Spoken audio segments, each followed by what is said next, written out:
Good morning, millennials. Welcome back to The Toast. Happy Wednesday. It is hump day, a great day here at The Toast, because although we are, transatlantically separated, Jax and I are humping each other virtually today. It's a virtual hump. It's still good. Which is so 2020. Oh, God, yeah. Virtual hugs to everyone. Yeah, never mind. NVM. Never mind. I'll just be hump-free today. How are you, sexy? I'll just be Dan Hump-free. You are Dan Humphrey. No, I'm not. No. That's like actually an That's insult. mean. I would never. Yeah. Who do you think you are in Gossip Girl? Like, I'm definitely Dorota. You are Dorota. I think I am. I'm Blair. Let's get real. I'm a Blair. You're either like a Blair, Serena, or a Jenny. I feel like I'm kind of like a Georgina, actually.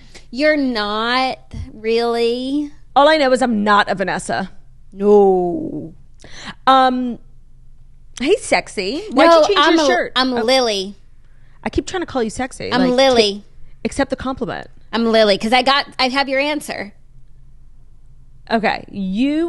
I saw a video of you this morning taking care of Harry wearing a sexy, form-fitting shirt that made you look so sexy. Like, your breasts looked large and perky. Your belly was bumping. Like, why'd you change? You looked great. I'm wearing that shirt underneath, but I always had, I have the sweatshirt around my waist. It's comforting, and you just never know how things are going to look on the camera. Yeah. So I don't want to do a whole show, thinking I look one way, seeing it another way. And, I'd rather just be my cozy self. That's why I try not to watch this show. I just feel like what I look like on camera to other people is really none of my business. You watch the show every day. I don't watch it every day, but a lot of days I will recap, listen, and maybe see what we need to clip. But I don't watch it. I pull it up on YouTube and then I'm on my phone.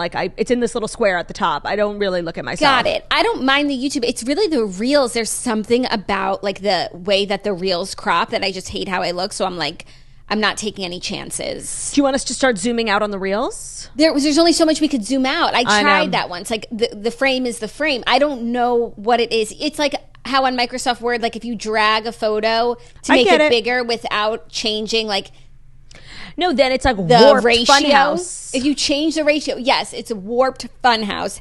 And I just can't have that. I want to enjoy our reels. I want Gen Z to love me. They do. As they do. So, sweatshirt it is.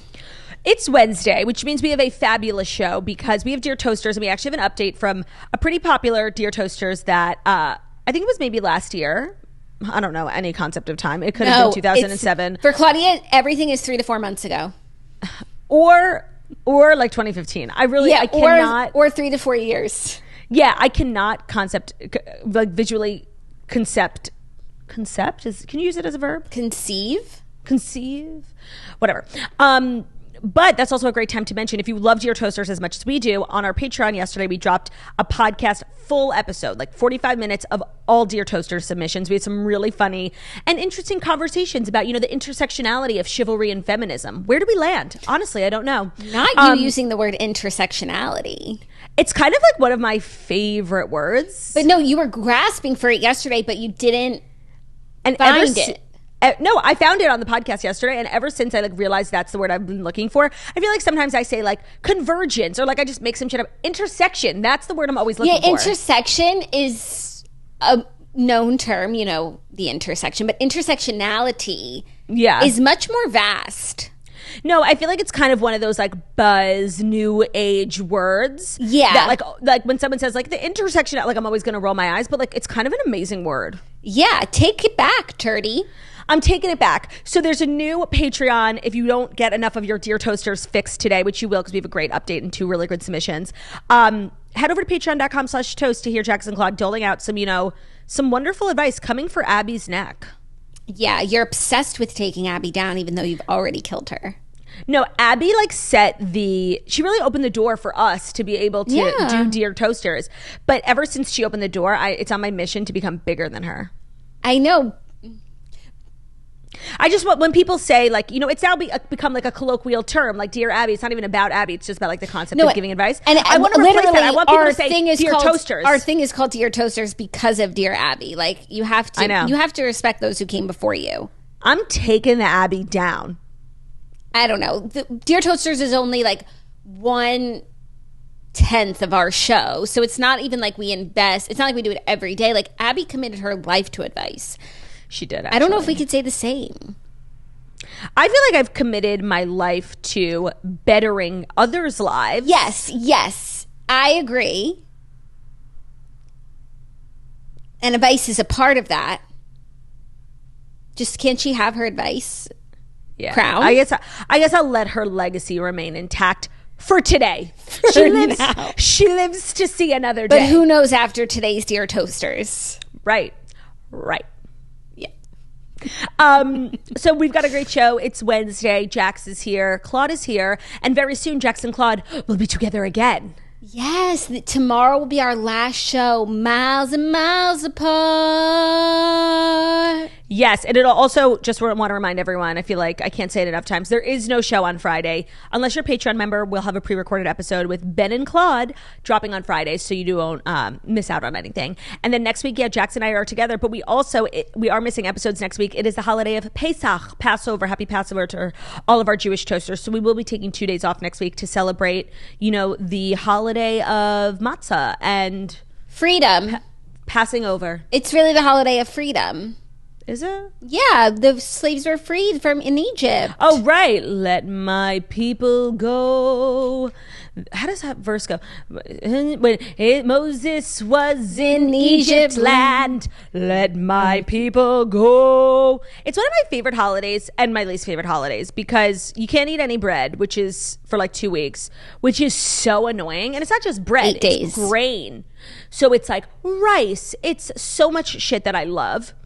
And it's my favorite holiday because there's so much singing. There's a lot of singing. There's 2 nights of festivities, 2 nights of singing. That is mandatory. Yeah. Like the mitzvah is not completed until you've sung. And there are a lot of really good Passover snacks and really good workarounds, like you can have French fries. Yeah, potato saving the day. Potato saves the day. I love a potato. You know how I feel about a baked potato. Halachma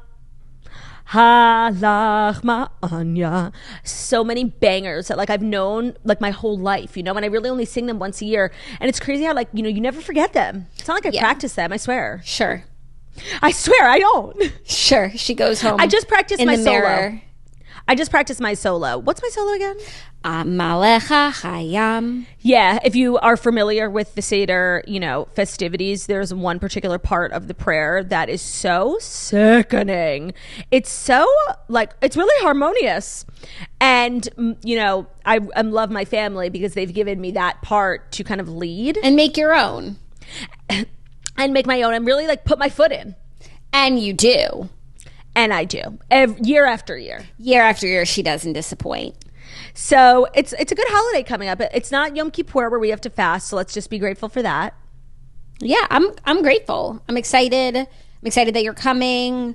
Flamingo toast. It's going to be great. But I'm not staying at your house. I'm staying at Olivia's house this time. I know, but I have Tesla, so I could come pick you up any day or time. Oh my God, we will no longer, whenever in the past, you've lived in Florida, for 9 months?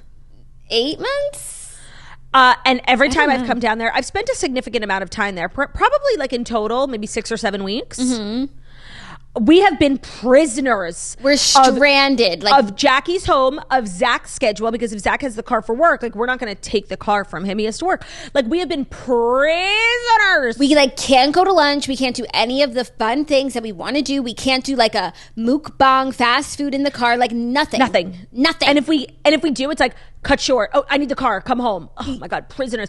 And then it's okay, well, maybe we could borrow the Shapiro's car, but the Shapiro's literally have 2 kids. Busy schedules. They can't never just available. take the car. And their car is huge. Right. I can't and when it is available, we have to drive the bus. They literally drive a school bus, the biggest Jeep you've ever seen in your goddamn life. Yeah. So now that I have Tesla, it's going to be a whole different sort of trip.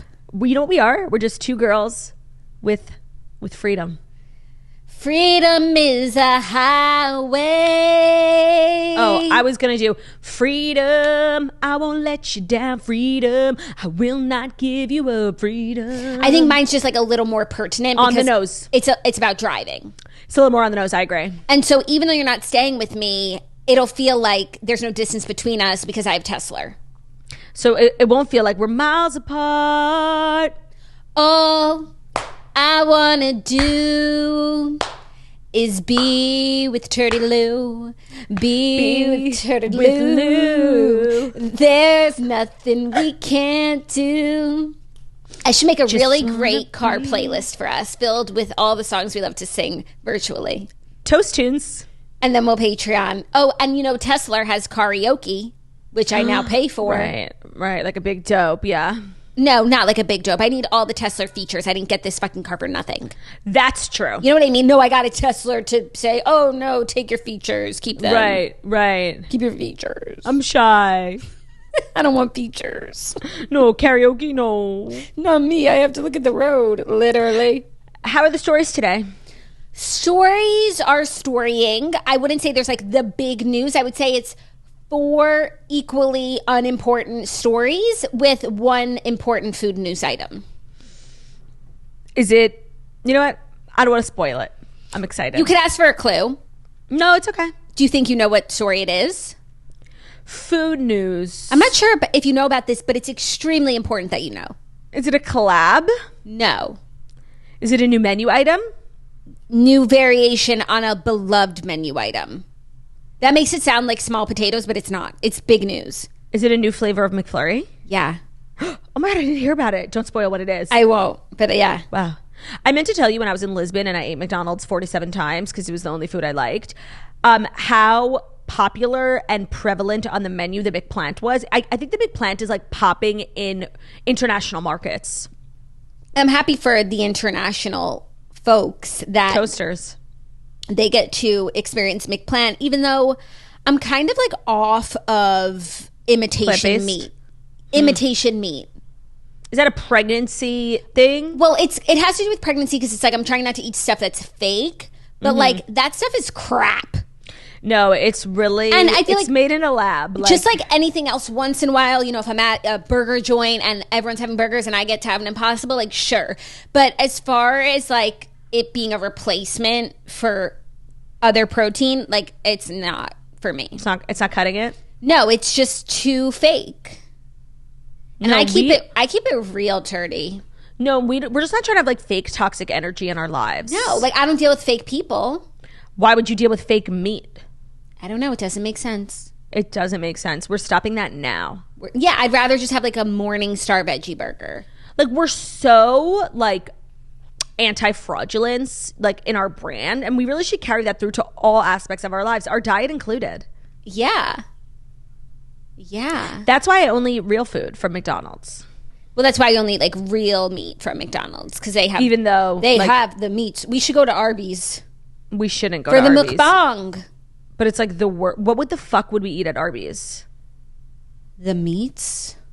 You can't eat meats, and I would literally never. Okay, let's pull up the Arby's menu and say what we would eat. Why don't you pull yours up too? I've never had Arby's, and I do know that Arby's is one of the only fast food franchises that has curly fries. Curly fries, yeah. So curly swirly fries. I would get curly swirly. Okay, here Arby's, order ahead. Okay, see these sandwiches with like their vagina looking meats, like are not. Oh, sorry, crispy juicy chicken, the tender bites. That's what I would have. Oh, they have a chicken slider sandwich. Honestly, this looks fire flames. They have crispy fish sandwich. Look meal. at Jackie. Look at the dessert. They have so many different types of cookies. Apple turnover, chocolate shakes. Ooh, kids menu. Okay. What do they got? Oh my God. They have pouches. Oh. Kids menu is a chicken slider sandwich, which like, literally looks so good. And then the chicken nuggets meal. I didn't know they had chicken nuggets at Arby's. I'll go now.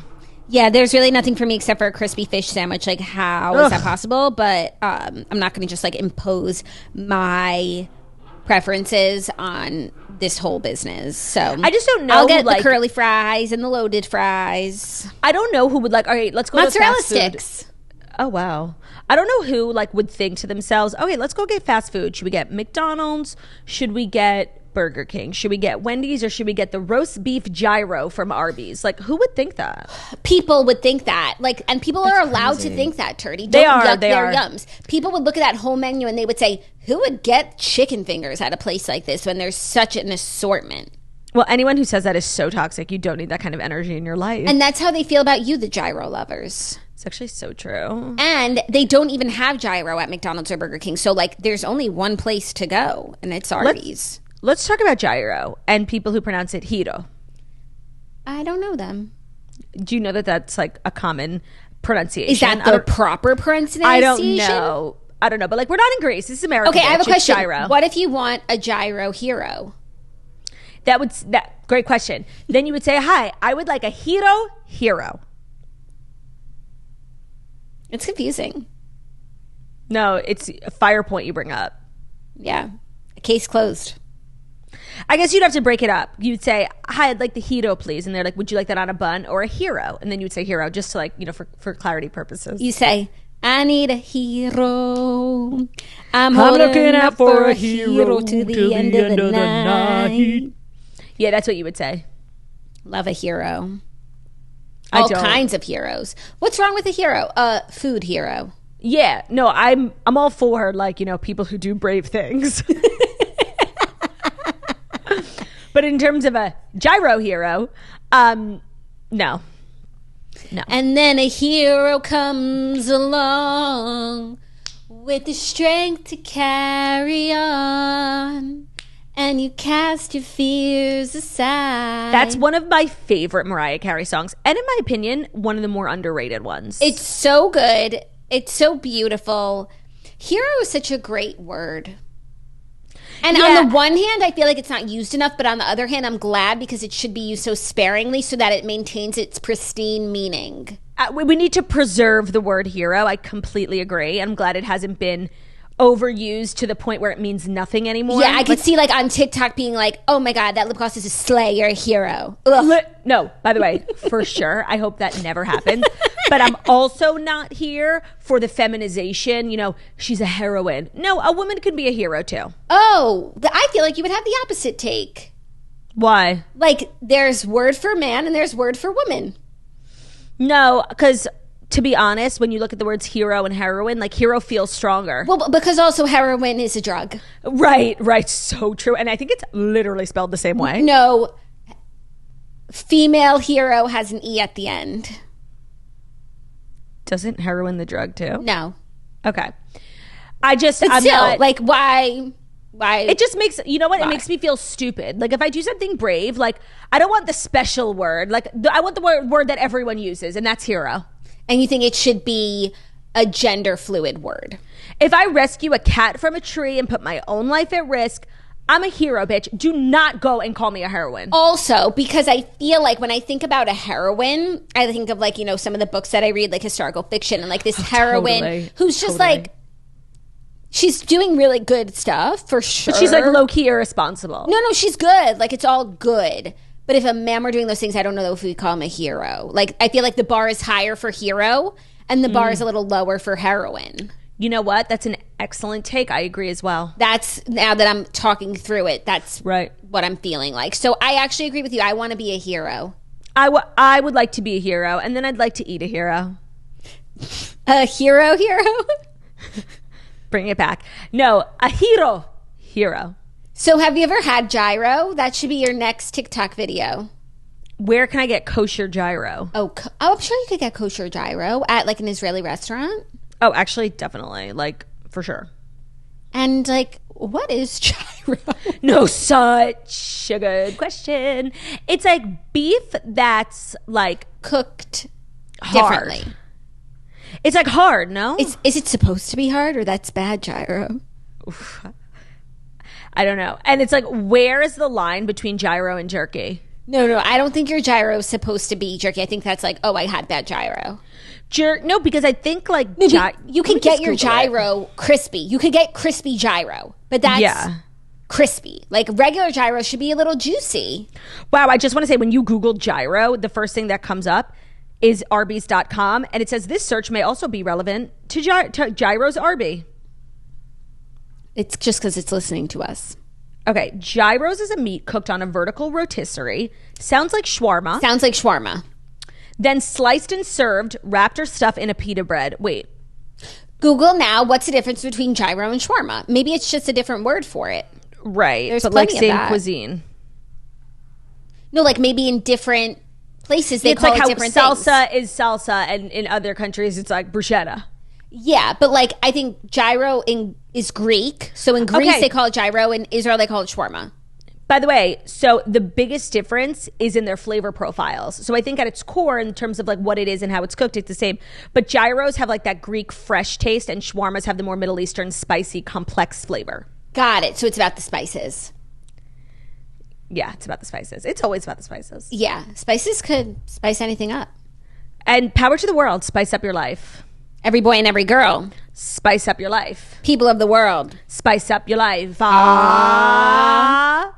People are going to complain there's too much singing today, but you guys, like, don't waste your keystrokes because we're not never listening. stop. We're not listening. Actually, you know what? There's not waste one waste part- your keystrokes. Give us that engagement. Yeah, give us the engagement, but there's not one part of that criticism that even remotely touches me, like, that I absorb in the least. Like, No. I think that's what sets us apart from Abby. Does Abby sing?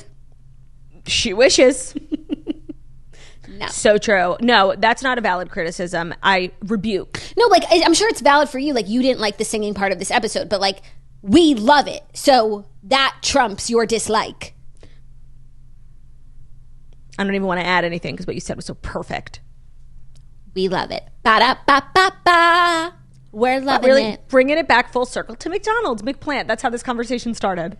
Got it. So we're saying no to fake. Yes to real. We're stopping the negative self-talk. And we're dressing like a whore. And we're singing. And we're quoting ourselves. Who else? If not us, who's going to quote us? Oh, I thought you were going to say, if not us, who are we going to quote? Both. That's what I meant the first time. And then I'm like, but then also, who else is going to quote us if not us? It's so true. Like, sorry, we're out here preserving our legacy so that Abby doesn't come back from the dead and try and take And us come down. for Claudia's neck. Right. Yeah. So we've got a great show. I think it's time to dive in because we also have Dear Toasters, and it's a great day to be a toaster. Tis. So without further ado, here are the Fast Five stories that you need to know today. And today's episode is brought to you by a new sponsor that we're really excited about, Topgolf. It's golf. It's not golf. It's Topgolf. So Jackie and I had the distinct privilege of visiting the Topgolf in Nashville. Was that last year or 2 years ago? 2 years ago. Oh my God, we had the best night out. It was a girls' trip, and we spent the whole Friday night at Topgolf. The food was so good. And we had so much fun playing golf, even though we're not like huge golf girls. It was really the perfect spot for a girls' night. And I think that kind of surprised us a little bit because, again, we're not like super into golf, but the vibes were immaculate. And the golf was so fun. Like, we got so competitive. We really did. Everyone played. Like, there's a leaderboard. I did win. I feel like that's She really did. important. Like, every time we do this ad to remind you guys that I won when we played Topgolf. But really, anyone can win if you're Clearly skilled enough like me. Yeah.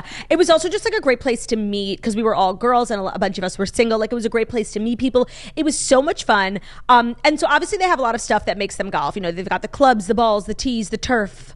But they also have a bunch of stuff that's not golf, like great music, giant targets, giant TVs, handcrafted food and beverage menus. It's so much fun. So if you don't play golf, it doesn't matter because everyone can play Topgolf even if you can't swing a club. The food and beverages are so good. It's the only place where you can play around and then order another. It's also super comfortable. They have all the fun of outside, but with the comforts of inside. They have comfortable heated bays in the winter and cooled bays in the summer. We went when it was hot and we were not hot at all. They had, you know, real temperature regulation, which is somebody very temperature focused. I really appreciated. So it's golf. It's not golf. It's Topgolf. Download the app, book a bay, and come play around. Today's episode is also brought to you by The Perfect Bar. So if you're looking for a protein bar that actually tastes good, look no further than Perfect Bar. With their lineup of fresh from the fridge protein bars, Perfect Bar is exactly what you and your family need. So it's made with freshly ground nut butter, organic honey, and 20 organic superfoods. Perfect Bar has a variety of products like protein bars, little snack size bars that are also good and good for you, and you'll be sure to find something you love. The texture of the bar is like a cookie dough texture. It's creamy and full of flavor. And now they come in a snack size, which is packed with 6 grams of proteins and 150 calories, so a little goes a long way. that's a perfect size to throw in your purse. Like, you keep it in the fridge because the ingredients contain no artificial preservatives and they're made with whole food ingredients. So you store it in the fridge, and then while you're leaving for the day, if you're going to the gym or you just have a long day of meetings, throw it in your purse. You'll avoid that like crash. It'll keep you full. It'll keep you up and at 'em, George McFadden. And if you aren't convinced already, they also have non-GMO project verification. They're gluten-free, soy-free, low GI, and kosher. Happy Passover. Perfect Bar knows that it'll be love at first bite, so for a limited time, they're offering you a chance to try their refrigerated protein bars for free. Here's how it works. Sign up for email or text, upload a picture of your receipt from your local grocery store, and they'll reimburse you for the cost of one bar. It'll go directly into your Venmo or PayPal account. All you have to do is go to perfectsnacks.com/toast to get a free Perfect Bar today. That's perfectsnacks.com/toast to get a free Perfect Bar today. Happy snacking. Thank you, Claudia. You're welcome, Jackie. Our first story, Kelly Ripa is on the cover of Variety this month talking about being a power woman of 2023. She is talking about her career, and she's talking about substantial things. She said that executives at Live banished her to a janitor's closet instead of an office during her early years on the show. Kelly Ripa claims the executives banished her to a janitor's closet instead of giving her an office during her early years on the morning show. The longtime co-host admitted in a new interview that had she known how difficult her first 3 seasons would have been, she might not have taken the gig in the first place. She said, "It was the strangest experience I've ever had in my life. I was told that I couldn't have an office." She also said that she was not given maternity leave, vacation time, or a wardrobe budget when she joined Live in 2001. She said it didn't make a whole lot of sense, especially because there were empty offices that I could have easily occupied. She said when she asked about moving to one of the available rooms, producers told her they were reserved for executives visiting from the West Coast. She said, "It was after my 4th year that they finally cleaned out the closet and put a desk in there for me. And so I was working in the janitor's closet with a desk so that I could have a place to put things." However, after original host Regis left the show in 2011, Kelly assumed she would finally get an actual office, only to be snubbed once again for her incoming male counterpart, Michael Strahan. They said, "Oh no, we're saving that." And I said, "Saving it for what?" And they go, "Well, for when the new guy comes." And I looked at them and I said, "I am the new guy. I just moved my things. I forced my way into the office because I couldn't understand how I would still be in the janitor's closet and somebody new would come in and get the office." She said the experience was just another reminder to Kelly that female anchors were viewed as sidekicks rather than the main talent. She said it was like watching the same movie all over again. All of those offices that were not available to me were suddenly made available with walls knocked down to make them twice as big. It was fascinating for me to watch the need to make the new guy comfortable and respected, but I couldn't use those offices. I had to use the broom closet. She said not only that, but she was not given her own bathroom and had to share a public restroom with the Live studio audience, despite the male co-anchors having their own stall. She said, "Picture this, we have a studio audience, like 250 people, and I have to queue up." She noted that it was extraordinarily exhausting to have to wait in line while she was pregnant. Okay, them not giving her maternity leave is like the craziest thing I've ever heard, and like grounds for lawsuits. But it's also what we were just talking about. Like, how do you host a live show and go on maternity leave? A daily live where you are 50% of the show. There's no, that's us. Not that like we're live with Regis and Kelly. We're obviously so much bigger, but 100%. She really, I guess, is a good example to look at. And there's the answer. She didn't have maternity leave. No, but she's not a good example to look at because she's an employee of like a major company, and legally companies like that have to provide some sort of maternity. I don't know what the law is. I don't think that they have to. Well, I find a lot of what she says really interesting, and I think the maternity leave thing is like beyond disgusting. But I don't necessarily agree with her how it's like women anchors are viewed as sidekicks.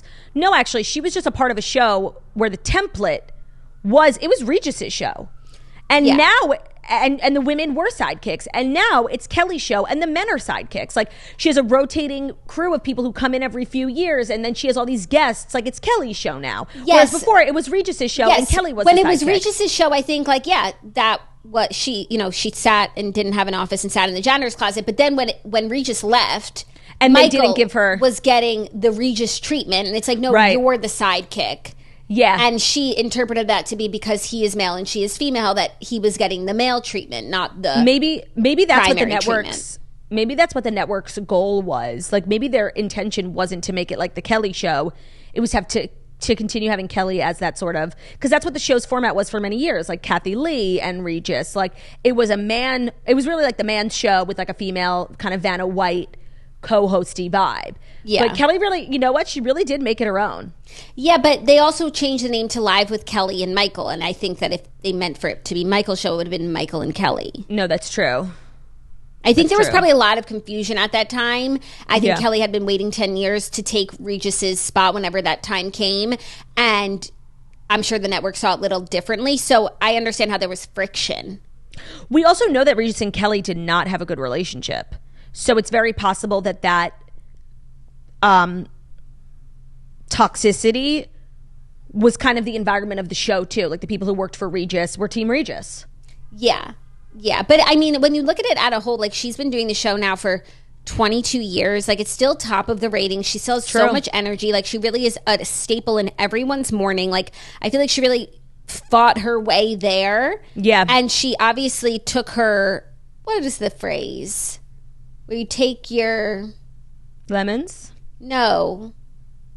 Like when you... It's to mean like... Make the most of what you get? No. It's kind of like hazing. Like you take what your licks. I don't know. Pay your dues. Yeah, sure, but there's a take your phrase as well. But she paid her dues, and she didn't get the star treatment for 23 years. Yeah, no, it's actually really shocking. Yeah. It's also a nice change of pace to read something from Kelly that actually has substance, and it's not just about how many times Mark Consuelos eats her ass a month. Yeah, well, they do have crazy FaceTime sex apparently. Not in this interview, but that's the other headline about Kelly this week. Get you a girl who could do both. Get you a girl who could do both. Preferably more of the former and less of the latter, but sure.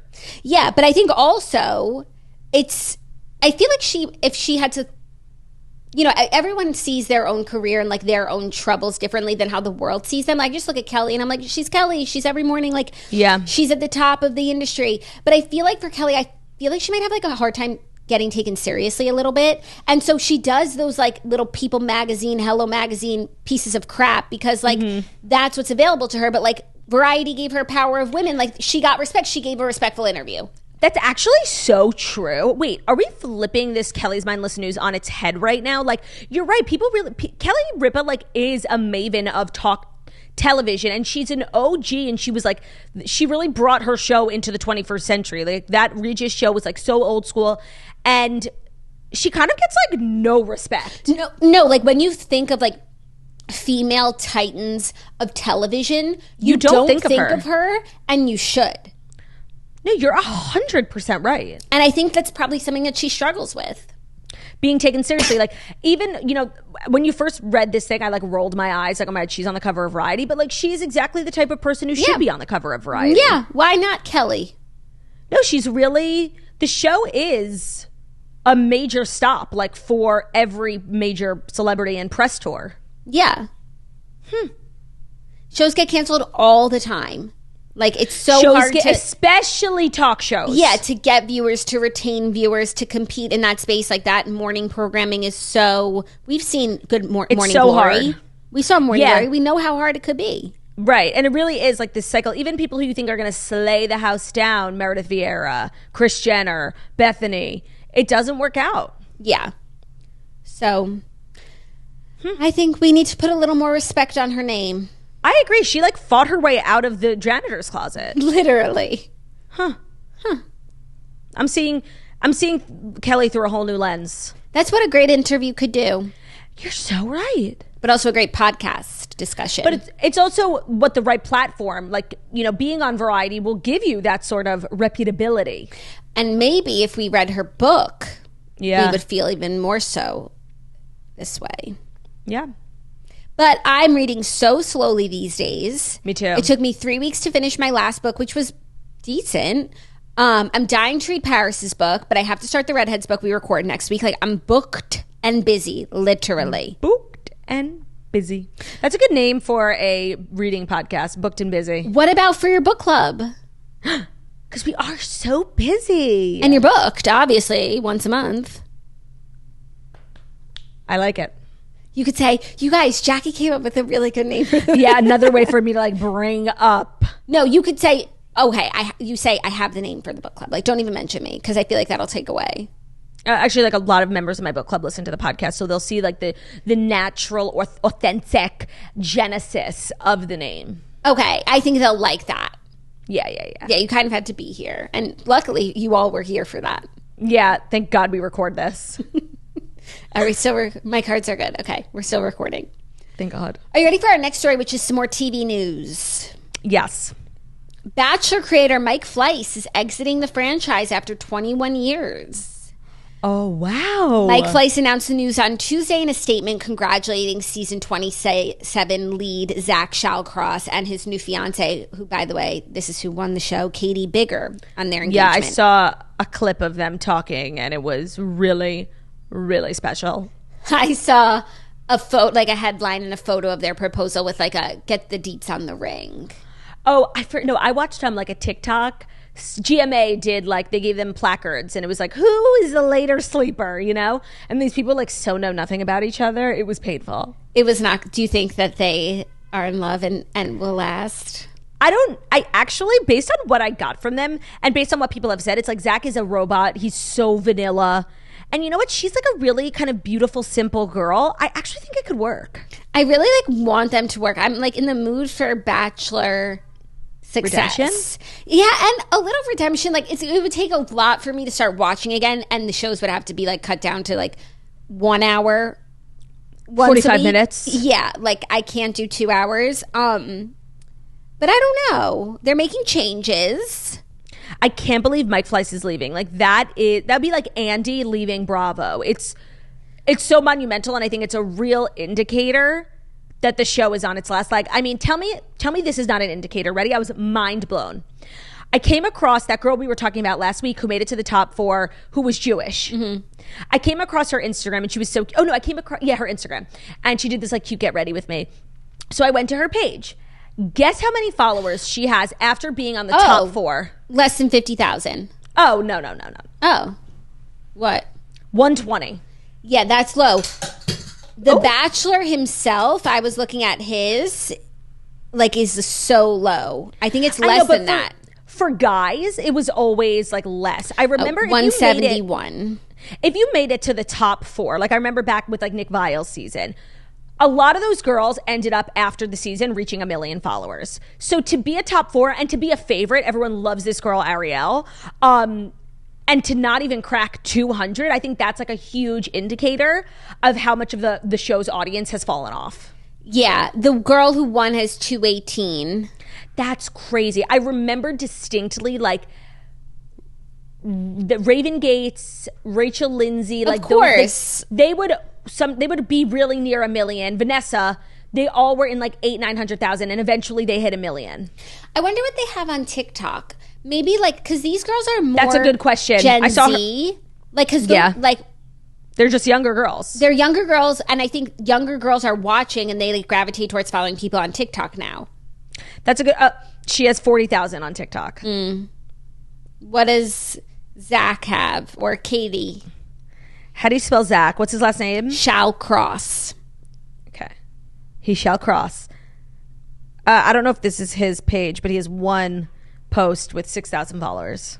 Okay. Yeah, no, it's not doing what it was. But I don't think Mike Fleiss leaving means that it's over. I'm surprised Mike Fleiss has been around this long without getting canceled. He's so like we have heard crazy stories. Yeah, like he's just like textbook, like the show Unreal, like yeah, they get their inspiration from Mike Fleiss and his ways. So I think he's quitting while he's ahead, and the franchise is slowing down.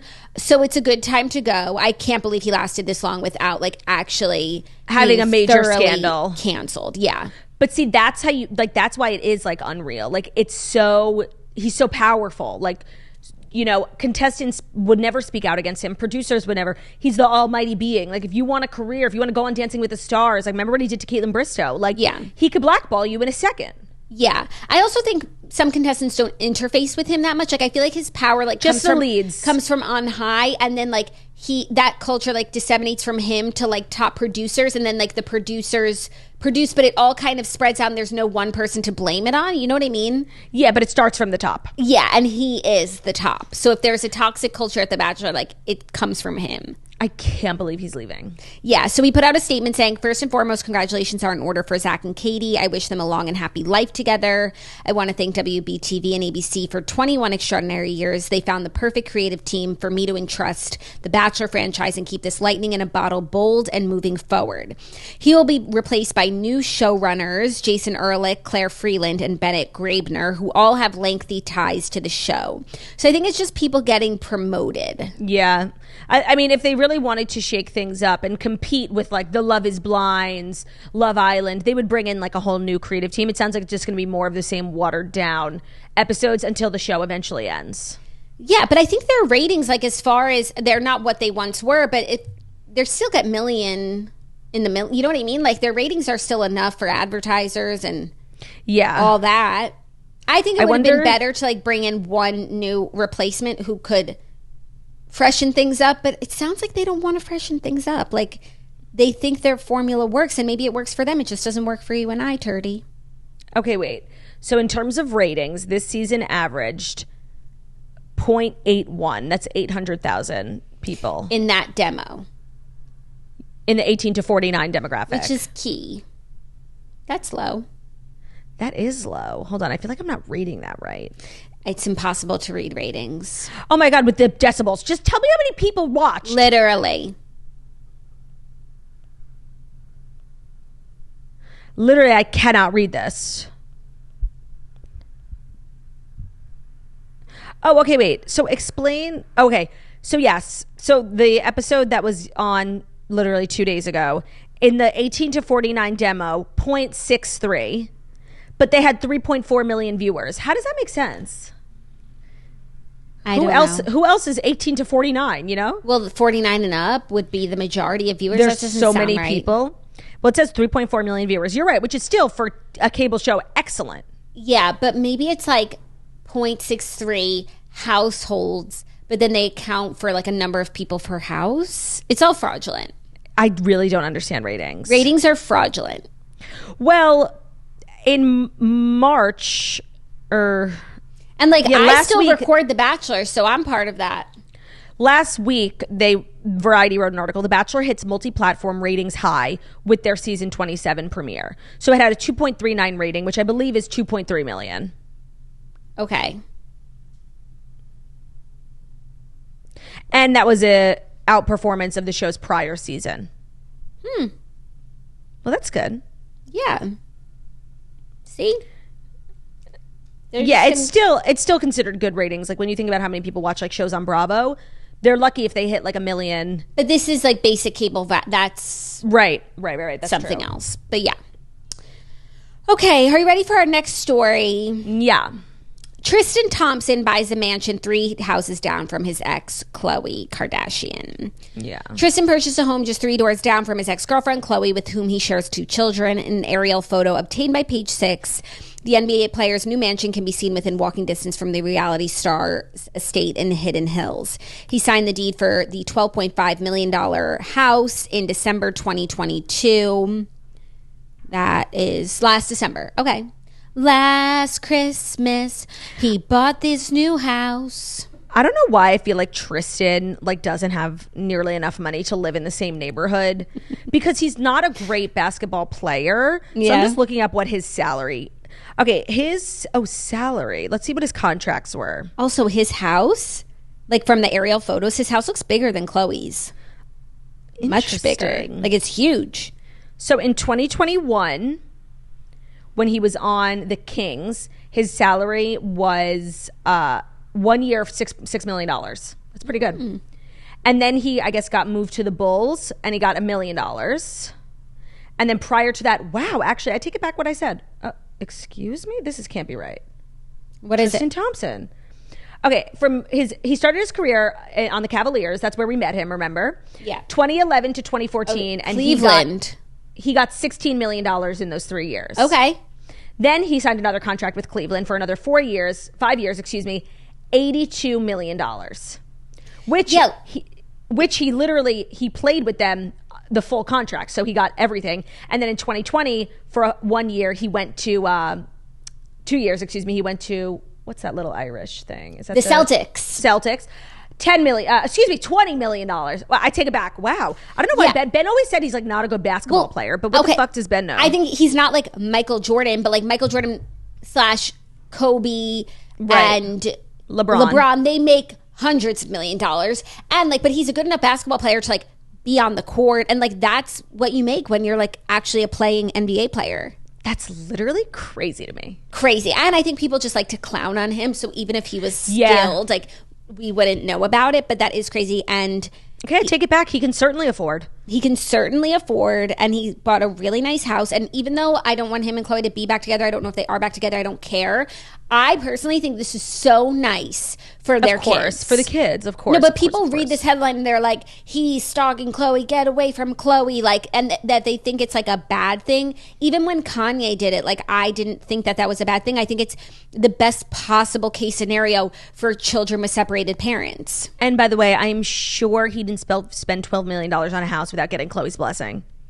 Yeah, but he's so like, grovelly up her ass, like. Yeah, but I think he wouldn't do anything to make her mad.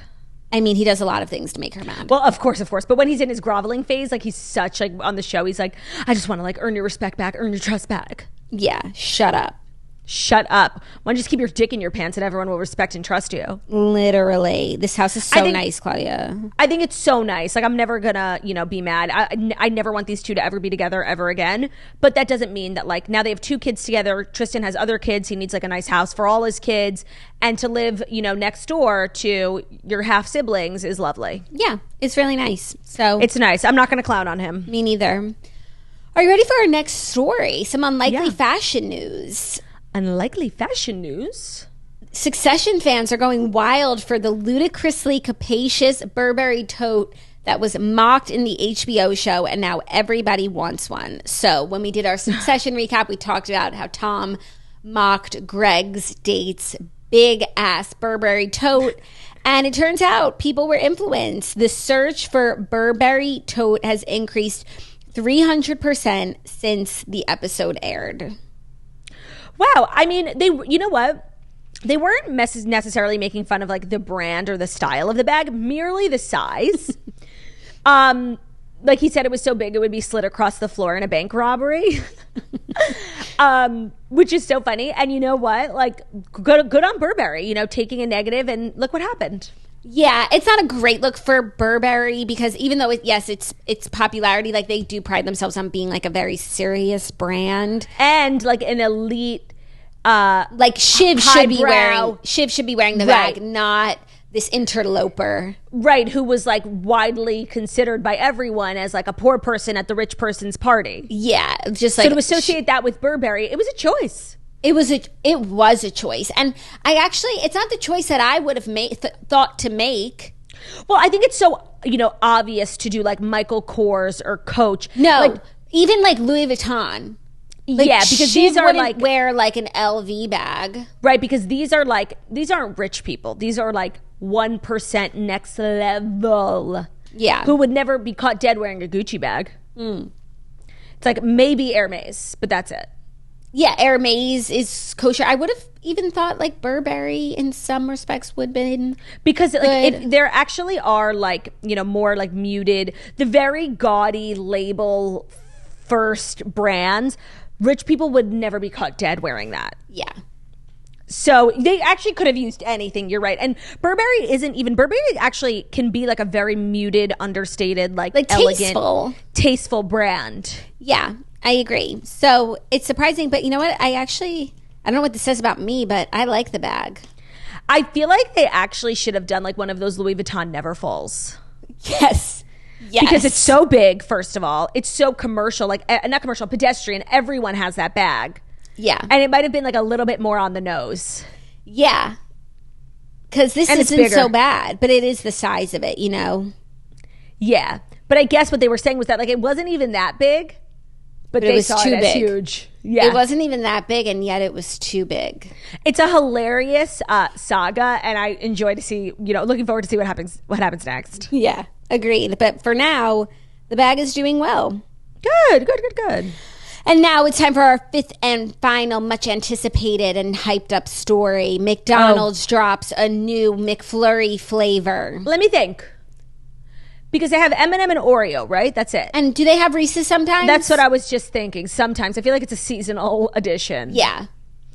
So that means they go candy. Candy is their theme. Or not candy, but it's like a collab with like an Oreo. I would love for them to do like a Snackwell's devil food, but Too random.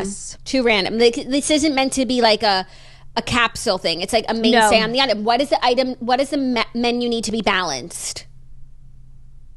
Something like sweet, like sugary? Yeah. Like sour watermelon or something? No, freaky. No. What's a classic flavor for what is a McFlurry, really? A sundae. No. Milkshake? Yes. A sweet milkshake. Okay, I don't know. Just tell me. Strawberry shortcake. Ew. No, like Ew. a strawberry milkshake is so good. And the new flavor is strawberry shortcake, which features their signature creamy vanilla soft serve, strawberry flavored clusters, and a crispy buttery shortbread cookies. I'm sorry, but that sounds really good if that's what you're into that day. Like either you want chocolate milkshake or I get chocolate it. vanilla or strawberry. Yeah. And Oreo is actually like black and white because it has the cream and the... Yeah, and M&M McFlurries should be taken off the market. I don't agree. Because M&Ms should not be in ice cream. Because M&Ms should not get so cold that they're so hard, and then when you're having the soft ice cream and you have these tooth-breaking items. You know where M&Ms I actually should disagree. be? You know I where disagree. M&Ms should be? M&Ms should be in popcorn, where they get really hot and they melt a little and they just sort of blend into the popcorn. It's so delicious. I think they're both good. I actually, when I get like Tasty Delight, I will often get mini M&Ms. I like when they get hard. It's like a crunchy little snack. It's soft. It's like hard. a fucking jawbreaker. I like it. No, wow, this conversation's because making me starving. No, because I like it. Is what you're saying? No, because I like it. No, because I hate it. Yeah. Cold. Literally. Ice cold. Okay, strawberry shortcake. Not for me, but there's definitely a market for this. And it does make sense thematically. Yes. There definitely was a hole in the menu that I didn't see. There's a hole in the menu.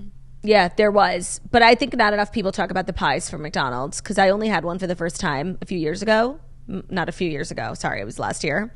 And I actually tried it on the Patreon for the first time when I was in Vegas because I ordered a McFlurry, and of course on Uber Eats the machine was broken.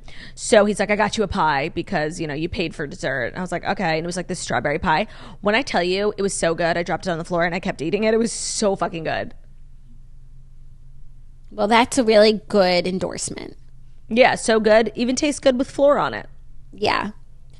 So it will be available starting April 12th. Maybe you'll still be here and we can mukbang it. Yes. That's what the people need to see, our review of the new milkshake. Right. We'll let you know if it's... I'm sure it's delicious, by the way. Like... It sounds good. Yeah. So those were the Fast Five stories. You certainly did not need to know them. But... have no fear. It's Wednesday, and that means Dear Toasters is here, our weekly advice segment every Wednesday where we, help out some girlies who are in need of our advice. If you ever want to write in, the email to write in is deartoasters@gmail.com. Try and keep it brief. Need to know information. Don't write us a whole Megillah because we're not going to read it. And Dear Toasters is brought to you by Liquid Death. By now, you've probably seen Liquid Death, or maybe you've heard us talk about their mountain water and flavored sparkling water that look just like tall boys or beers. I actually drink Liquid Death quite frequently on the toast. A lot of people think I'm drinking beer in the morning. No, it's sparkling water. Sometimes it's flavored. Sometimes it's the lime. Sometimes it's the plain. Not only does Liquid Death taste good and is so hydrating and wonderful, but you look so cool drinking it. Yeah. It's like, is that girl having a beer this morning? Is she having a beer pregnant? And Nope. so now these Water. insane tall boys from Liquid Death are actually their new healthy iced teas. So all of the new iced teas are so delicious. They come in 3 flavors: Grim Leafer, Rest in Peach, and Armless Palmer. They're really good. I actually am not even like a huge iced tea girl, but the Grim Leafer is so good. It's delicious. And again, it's just in a fun packaging. You know, people think Jackie's over here getting wasted, but she's actually just sipping on a nice iced tea. And I'm just look like hardcore. We have the Rest in Peaches here. We've been tearing through them, and they're so delightful on a warm day. They're unlike other iced teas that are loaded with sugar. They're slightly sweetened with 6 grams of premium agave and only 30 calories, and they provide a microdose of 30 grams of caffeine per tall boy. They're also enhanced with B vitamins. So Liquid Death's new iced teas are available now with free shipping on Amazon and retailers near you. As an added bonus, the Toast listeners get 20% off their first Liquid Death apparel purchase, available exclusively at liquiddeath.com/toast. Exclusions may apply. That's liquiddeath.com/toast. Great. Are you ready, kids? Aye, aye, Turdy. I can't hear you. Aye, aye, Turdy. Oh. Dear Jax and Turdy Lou, love you girls. Started listening during Jackie's maternity leave, and I haven't stopped since. I'm getting married in May, and I'm doing all of the pre-wedding things. Hair extensions, nails, tan, Botox, etc. But here's my question. I've never gotten any injections in my lips, but when I smile really big, which I'm assuming will happen a lot on my wedding day, you can see all my gums. I'm planning on getting a lip flip exactly 1 month from my wedding to solve this issue, but again, this is something I haven't done before. Do I experiment 4 weeks before the big day, or do I just look at my gums in all of my wedding photos? Please help a toaster with small lips. I'm inclined to say wait till after your wedding. You've went this long with your gummy smile and it didn't bother you enough to do something about it. There's no guaranteeing that you're going to like how you look. And then on the off chance that it's not what you want it to be, all of your wedding pictures are kind of like ruined by this. Instead, just like you'll never regret looking like yourself. Do you know what I mean? No, I speak from experience. I know you want it. Yeah, you should change something that bothers you, but it's different than like having something removed. Like you can easily imagine, but I don't know what a lip flip is going to do for you. You could look crazy. Here's the question. What do you think looks worse? Your gummy smile or a potentially weird looking upper lip? I think bad plastic or bad injections or whatever is worse than God's big gums. How much time do we have? Can you get a flip now and try it out? What about that? I'm all for like doing the most before your wedding because I did the least before my wedding and I hate my wedding photos. I'm not for doing the unknown 4 weeks before your wedding when it didn't bother you enough to do it at any other time in your life. I'm kind of here for it. Do it after, but look like yourself. Like it's much less risky to just look like yourself, the girl you know, the girl you love, the girl your husband fell in love with, than to maybe show up looking like some clown. You also could show up looking amazing, but you could look crazy. I don't know. Lip flips are so routine, and they're really not. Are they? Like I've never seen a person that I know with one. I'm sure that you have. It's like a step below lip filler. Like it's just if you have like an upper lip that curls up. So what do they do? I don't know what they do, but like it flips your lip just like a little bit more up. I've seen a lot of people get it, and it's like really not a big deal. I don't know much about it. Maybe, I don't know. I think if you do like a ton of research, I don't know. I'm kind of here for it. I say do it. I say wait. Okay. Well, you have your answer. Are you a Jax or are you a Claude? Yeah. Sound off in the comments. What should this toaster do? Jax and Claude are split. They're headed for Splitsville. No, but it's like I don't know if that's helpful to have both answers because you can like listen to either one of us and just go forth. You have our permission either way, technically. So that's good. Yeah, you have our permission either way, technically. And the thing is, either scenario, you might end up regretting doing it or not doing it, you know? Like maybe you do it after your wedding and it looks so good and you're like, shit, I should have just done it. I think the chances of the regret levels will be higher if you do it and it doesn't go well than the regret levels of if you didn't do it and you do it after and you're like, oh, I wish I had done that for my wedding. But like, it's better. This amount of risk is better, in my opinion. Yeah, no, if you want to be conservative, go with Jax. Yeah. If you want to be kind of crazy, go with me. I don't get crazy before a wedding. I don't know. Weddings are overrated. It's like not that big of a deal. I know you just have like some... I have wedding trauma. Regrets. Yeah. Regrets. She has a few. But then again, not too few to mention. No. Shall we? I always am. 1. Not getting my moles removed. 2. Not getting my chin surgery. 3. not like stopping eating one fucking thing that was in my way. Like I just ate my way up until my wedding day. I didn't give a shit. And in a way, I'm like in awe of how little I gave a fuck. I actually like have respect. Because, you know, no matter who you are, everyone wants to look their best on their wedding day. And, you know, everybody, you know, cuts out, you know, a few things here and there. Not me, bitch. I was just coasting. And now I look back because I look so different and I'm like annoyed. But a part of me is like, I was so free. Like, I really didn't give a shit. Yeah. And you know what? There's such power in that. I really actually believe that. Like, I had so much fun. Like, I don't know. Well, that I was going to say, what's for? Sorry, I didn't have fun at my wedding, but I'm just talking about at that time in my life. Like, I wasn't self-conscious about how I looked. Like, I was really happy. Yeah. And I didn't I think a lot of people, when they, you know, get to a higher weight, they let it start to like impact their life, their ability to live a full life. You know, they stop going to things or like they don't put themselves out there because they feel self-conscious, which is totally normal. And I'm just in awe of the way, like, I didn't give a fuck. Yeah. The way I acted, you would have thought I looked like fucking Giselle. Like, yeah. And I'm sorry, like, that's fucking cool. Like, I respect myself for that. Agreed. So there's you know, beauty in the chaos. And then another regret is like just not having fun at my wedding. I was so like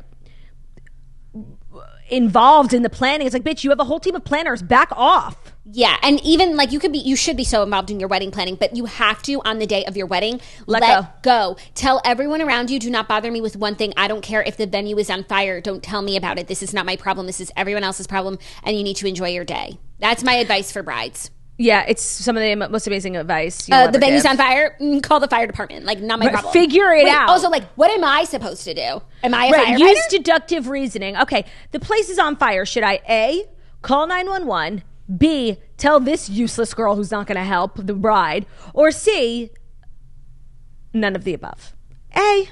Yeah, and you either have a bridesmaid, a wedding planner, someone on your team who is in charge of things that day, and it's not going to be you. So let someone else decide where we should have it instead of this burned down venue. Yep. What about where you're sitting right now? Since it's not on fire. Right. All right, next up. Hey, Jackson Claude. Obsessed with both of you. Thanks so much for giving us premium content every day. It truly gets me through some days. Here's my dilemma. I'm 29 and my hair has been going gray since my early 20s. I'm at the point where my roots are almost fully gray. I've made as much peace with it as I can because it's genetic and there's really nothing else I can do, but it's still a big insecurity of mine. I get my roots dyed every 6 weeks to keep it looking like my natural color. My issue is that one of my best friends always points out my roots once they've grown in for like a month or so and asks me when I'm getting them done. I don't think she does it to be mean, but it's like, bitch, I am aware that it's grown out and she knows I go to get it touched up frequently. What would you say to your friend to get her to stop pointing out the grays without coming off like an insecure wench? Also, I know you guys have perfect hair, but have any of your friends dealt with premature graying? What tips and tricks do they have? Any advice would be so appreciated. Love you girls. Sincerely, a gray girly. On the latter half, I personally don't know anyone who has dealt with early graying. So if anyone in the comments has personally dealt with it or like has good tips and tricks, I feel like root spray is like such an easy way to touch up, like, you know, before you have your appointment, but you're like going out to lunch. Root spray I've heard is great. But any comments who can help, just help this girl out with like the aesthetic part, but now with the friend part. Because actually, so funny, like literally 2 days ago, Zach and I were sitting next to each other. He was like looking at my hair funny. He was like, I was like, what? And he was like, I think you have some grays. And I was like, oh, it's not what I thought you were going to say. And I've never noticed them. I think I was trying to then see them, but I also just put a lot of product in my hair that was white. So I think that's shampoo. What it was.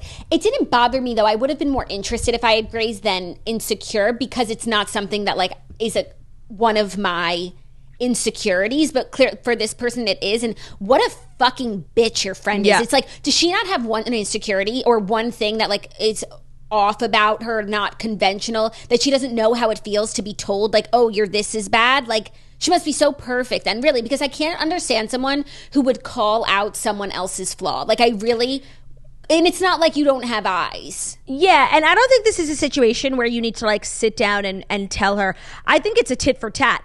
Oh, you have some hair growing in. Oh, thanks, Rachel. You got a big pimple on your nose. You're going to do something about that? I know a great facialist. Okay, but that comes off a little sometimes the only way to make someone see themselves is to hold up a mirror. Literally. Yeah, but like an eye for an eye and the whole world is blind, Turdy. Good. If I'm blind, everyone else should be. I know. I'm I'm trying to think how we could be effective here. Because she's also your friend. No, but she has hurt you. And I'm all for revenge. Like, you hurt me, I hurt you. I know, but you could also hurt her by, like, turning it around on her and being like, girl, you think I don't know? You know that I touch up my roots every 6 weeks. Like, okay, so you caught me on the one day that my roots aren't in. I do not need a reminder. I see myself in the mirror more than you see me. Can you please shut the fuck up? Like, I would just put her in her place just maybe once. Come at her. Don't sit her down and be like, it really hurts my feelings. Come at her. Yeah, and like, be a little aggressive. Be a little aggressive, but also, like, you're the victim in this situation. Like, make her feel bad, because there's nothing worse than feeling like you did something wrong. Like, than knowing that you did something wrong, that you hurt someone, and you just have to sit there with your bitchiness. Yeah. And be like, if you really can't help but say something, then I guess I won't see you until after I've had my root touch-up appointment. I'll see you every 6 weeks. Yeah. Like, what a fucking bitch, honestly. Right? No, I'm, like, mad. Well, right back in. What are her flaws? No, her life is so perfect, and her face and her hair and her body's so perfect that she obviously doesn't know how it feels to have someone like call out your insecurities. She has none. She's obviously like a deeply insecure person, because really only miserable people do that. Like, I would never. There's a difference between calling it out when you think like maybe if you like, okay, if Ben has like a pimple on his back, he can't see it, so I have to tell him. Mm-hmm. But it's like your roots. You have a mirror. Like you're. There's no way you don't know. Yeah, but I don't know. I cannot relate to someone who would call something out like that. That I actually think that because like I would know how it feels to of course be told like there's something awry that you clearly know about. So I actually think it must be because she doesn't know how it feels to have someone say that to her. So say it. No, she doesn't know how it feels to have someone like call out an insecurity where you like feel weird, and then you would never do that to someone else. So she should do it to this girl, so this girl knows how it feels.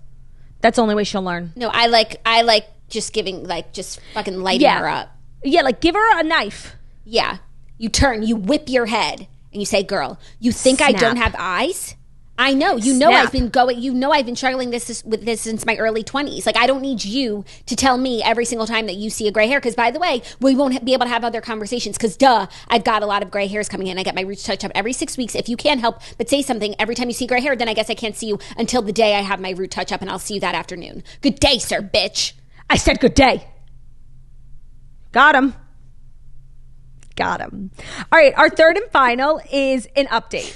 So I will read her original submission. For those who remember, a little while ago, this girl wrote in. She was humiliated that she had met her husband's extended family at a wedding, and it was going great, but she found out afterwards she had been walking around with like a big old period stain the entire time. Everyone knew. Her husband didn't tell her, and she was just mortified, and she didn't know what to do. We then told her that, perspective is everything. Shake it up the way you look. Maybe, okay, it's not embarrassing that you had a period stain. You were flaunting your fertility. You are a showing queen off amongst commoners. You are his wife. You are going to give him babies. Like, it's a power move just to change your perception, Mm-hmm. Here's what she wrote in. Jackson Turd, reaching out with a very happy update. I am the toaster who unknowingly got her period while meeting my husband's extended family for the first time. My husband thought it was best to not tell me and let me prance around with a bloody stain on my dress all day, which was humiliating. And I didn't share this in my original post, but getting my period also sucked because it meant I sadly still wasn't pregnant after trying for almost a year. Oh. Well, that was the last time I got my period. I got pregnant right after that trip, and I just delivered a beautiful baby girl. So now I'm not the wife with a period stain, but rather the wife who delivered the family's first grandchild. You guys were right. I guess I was flaunting my fertility. Love you too. Thank you for going through this journey with me. Oh man, not me crying. Oh my God, that's so beautiful. At first I was feeling bad because I was like, oh, you're flaunting your fertility, but she was having a hard time getting pregnant. Right. But no, plot twist. There's a babe now. And you know what? That's life. You can't have a baby without a period, okay? So next time everyone gets a period stain, oh my God, yeah, I'm a human. I'm a woman. I'm taking care of repopulating this earth. Eat my ass, bitch. What are you doing? Yeah, what are you doing, slob? Sitting on the couch eating Netflix? Yeah, eating Netflix. You know what I mean. Yeah, totally. Love a happy tell ending. Us nothing, turd. Love a toaster, giving birth to a baby crouton. It's everything. It really, really is. And now I'm sure you missed that period. And now you have your dress you can look back on. What? You could take your dress out of the closet because you miss it. Because it's stained from your period. I don't get it. Like, you have, like, now when you don't have your period, like, you have your baby, like, you miss, like, not being pregnant. Yeah. And now you can look back on your last period because it's right on your dress. Right. No, you should frame it. Like, don't take the dress to the dry cleaners. Do what Monica Lewinsky did when, you know, Bill Clinton ejaculated on her dress. Keep it as a memento. Yeah. The last time it was just the two of us. Oh, yeah. Give it to your husband for his birthday. Yes. It's so romantic. It's so romantic. That's everything. We are romantics, Turdy and I. At the end of the day, we are nothing if not hopeless romantics. Definitely Maybe we're hopeless. the new romantics. Come along with me. Heartbreak is our national anthem. We sing it proudly. We're too busy toasting to get knocked off our feet. Baby, we're the new romantics. The best. No, I got it. The best people in life are toasty. It wasn't great. I was one syllable off. The best people in life are Steve. So much better. Shit, I should have just let you do it instead of bulldozing over you with my bad idea. It's okay. That's how the collaboration process works. 100%. And maybe you need like a truly bad idea to appreciate a good one. Yeah, you need to hear it wrong first so you can be certain that what you've got is right. Jax, that's beautiful. Oh, thank you, Turd. And that is also our show. Thank you so much for listening to the Toast the Millennial Morning Show, where we deliver the fast 5 stories that you need to know every Monday through Friday on YouTube. So if you're watching this on YouTube, please feel free to subscribe and give this video a thumbs up. We're also available as podcasts anywhere podcasts can be found. So Spotify, iTunes, Stitcher, Public Radio, iRadio, Castbox, all the places where you listen to podcasts. Vanessa, Toast, and Sorry, what a beautiful, stunning, and wickedly talented we are. We are back tomorrow with our final show of the week. So make sure you head over to patreon.com/toast so you never miss out on a day of content. We love you dearly. Dearly. Love ya. And we'll see ya. Bye. And we'll see ya tomorrow. Because we love ya. Bye.